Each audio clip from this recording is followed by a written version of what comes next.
شاء الله ان شاء الله. واحنا بشكر حضرتك جدا. احنا طبعا بالشباب وبالقياده وبالخطط اللي احنا ماشيين فيها والسعي.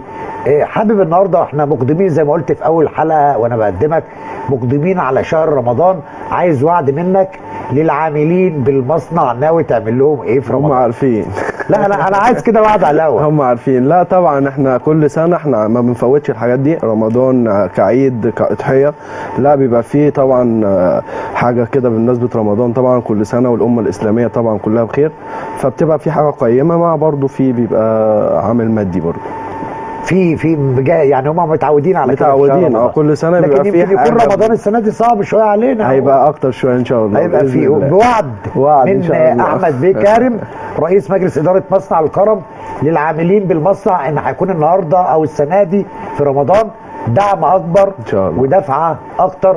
احمد بيه، ايه الموضوع اللي